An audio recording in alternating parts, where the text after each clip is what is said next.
তোর তো পক বেরিয়ে গেল রে বসতে গিয়ে। কি গো চাল কবে ভাজলে? তোর চাল ভাজা কোথায়? এটা মুড়ি। মুড়ি এরম হয় নাকি? তো চাল ভাজা লাগছে।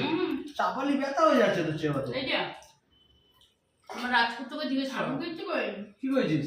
আমাকে বললো বাবার মাথা ঘুরছে, বাবার কি খিদে পেয়েছে, তুমি খাবার নিয়ে এসো, তাড়াতাড়ি খাবার নিয়ে এসো।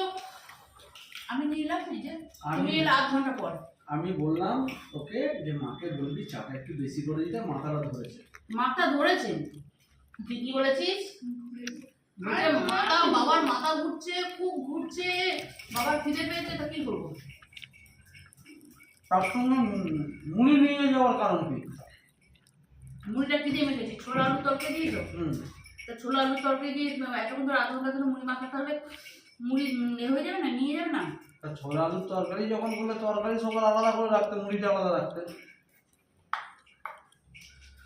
খেতে দেওয়াটাই ভুলেছে, খেতে দেওয়াটাই ভুলেছে, ওটা আমার সব থেকে বড় ভুল।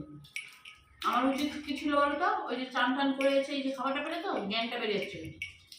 তুমি চান করে আসতে, তারপর আমাকে বলছে কি গো এক কাপ চা পাবো, সকাল হয়ে গেছে খিদে পেয়েছে, তখন আমি দুধে দুধে যেতাম, তারপর নড়তে নড়তে এক কাপ চা বসাতাম, তারপর হাওয়ায় উড়তে উড়তে এসে চাটা দিতাম, সেটা আমার উচিত ছিল।